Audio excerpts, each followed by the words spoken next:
also a trash box. I mean, she doesn't fit the profile, but she's also suing the damn network.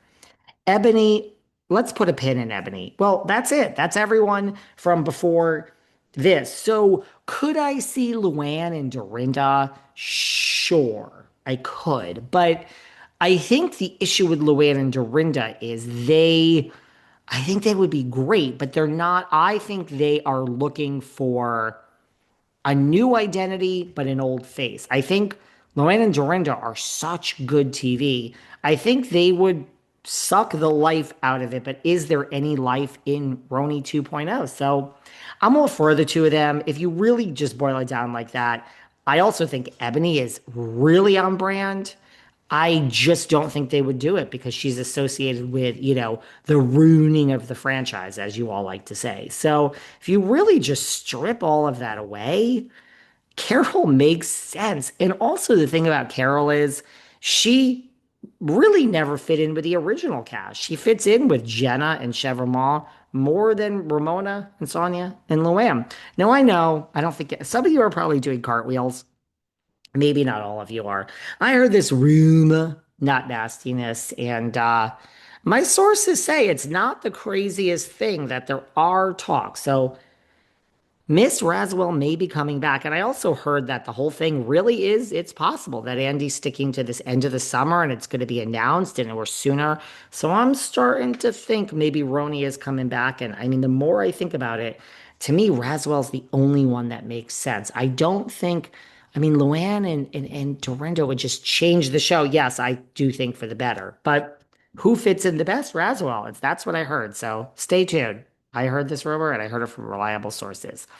Denise Richards, she's up to all sorts of business. She is her sexts are exposed. So look, Erin came out, we covered that, accusing her of having an affair with Rudy Reyes, family man, her co-star and partner from Special Forces, and none of this takes away from Denise and everything she's going through and all her claims of alleged abuse by Erin. Nothing takes away from that. But Aaron is saying that he discovered, we talked about this, but we didn't talk about this actually, that Aaron has discovered hundreds, 107 to be exact, sexts. Denise was sexting with Rudy Reyes, and Rudy Reyes has a hot body, girls and boys. Check that shit out. And that they are exchanging sex, and Denise is sending pictures that were you have to pay the $9.99 on OnlyFans for, and he is sending pictures back, shirtless. And the he said, she said, yeah, we're not talking about that here today with Aaron, but that they actually met up at a low end, low rent Burbank hotel. And Denise went in with that disguise because she don't live nowhere near Burbank. I love Burbank. It's a nice area of New York. But she checked in with a disguise and he checked in with a disguise. I granted he don't need as much of a disguise as Denise, but that is what is happening. And let me read. I think I have some of the text messages here. She sent a picture where she was scantily clad and she said, "Sweet dreams." And he responded, "Hey, pretty baby. So pretty, D." I guess D is for Denise. We're real investigators over here behind the velvet rope today on the Patreon. So he said, "Hey, pretty baby. So pretty, D. Really?" Then she sent back a smiley face with a whole bunch of hearts and said, "Thank you. You're so sweet. How's your stuff going at home? Or how's your stuff going here?" And he sent back a picture, ladies. No shirt. Ooh, I need a moment on that one. There's more. There's more we have to share. Then one of the texts from Denise reads, and I mean, these are screenshots. These are screenshots which Mr. Phypers revealed. Denise says, "I really can't wait to talk to you in person, actually. I felt a connection as a human being when I met you and you put that potato sack over my head." Obviously, she's referring to when she was on Special Forces. "I felt a connection as a human being when I met you and you put that potato sack over my head." And we see some of this in writing because we are reading all of this.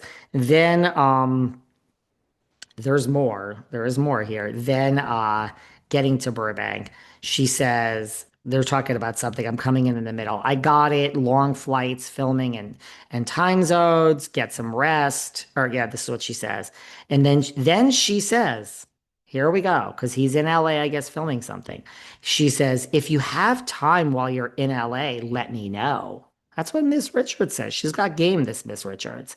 And he says, maybe you see me? Question mark. I mean, dude, she just fucking gave you that. Take it, guy, take it. Denise Richards is asking to see you, ma'am. So he said, maybe you see me? And she said, you're staying in Burbank? Question mark. What afternoon or evening is best for you? I'm in West Hollywood Thursday. I wrap around 3:30. I can go to you after. Oh, this Denise has game, honey. She goes for what she wants. Allegedly, I guess, although we're looking at screenshots, but we don't know whose number it is. The guy says, Rudy Reyes says, he's supposed to be a family man. Rudy Reyes says, wonderful. Thursday evening, I wrap 1800 Thursday. Denise says, oh, for fuck's sake, I have to do the math. Yes, Denise, 1800 is 6 p.m. But he says, I wrap 1800 Thursday. She says, oh, for fuck's sake, I have to do the math. Confused face, confused face. Got it, minus 12. That's good for me. What part of town, Burbank? And it turns out he was at the Hilton Garden Inn. And let's see what else here. Let's see what else. If there's anything else from these texts. Nope, they're Hilton Garden Inn, which is not, the nicest hotel in Burbank, but it's underrated and she's not going to be seen. So Aaron is showing these sexts and there's pictures of Denise and there's pictures of him back and it's on the same phone. So I mean, we're looking at this with our own eyes. We're seeing somebody send a picture of Denise and it says Denise. It looks like, it says from Denise. And I don't know. Yes, Aaron could send it to his burner phone. He could send it back. Sure. But I don't know. I don't know. So I feel the truth is somewhere in the middle, guys. I really do. But Denise Richards' sex are exposed, so I'm sure she's not so thrilled about that. One final, well, not one final thing, but we can't end without talking about Teresa for oh, and by the way, also just there's other things. You know what we didn't talk about? Because Aaron's claims there's so many claims out there. Aaron's claims are also, by the way, that she at one point, she takes in the animals. She loves the animals. At one point, now I'm getting PTSD on this one. At one point, she took in 58 dogs and he was responsible for cleaning them, like cleaning up after them. And he says it was so gnarly. There was petrified dog crap under one of the girls' beds. So I guess there's dog shit under the bed. There was petrified dog crap under one of the girls' beds. It's a beautiful home, but no one picks up the mess. He paints this picture of just dog shit and dog pee everywhere. I once worked with someone in the entertainment business, and she had 7 dogs, and they didn't shut the fuck up for a minute. Now, I never wanted to go over this crazy woman's house in New Jersey, but when I did, there was dog shit and there was dog piss everywhere. There was dog shit everywhere. So when Aaron says this, I have PTSD, but I don't know. Since when do people just, is this like a thing that I don't know about? Do people just like let the dog shit in the house and we're all big one happy family and who cares what it fucking smells like? I will never walk into a house with dog shit or dog piss again in my entire life. I find it so fucking disgusting. So he's also saying that. But Teresa's acting a little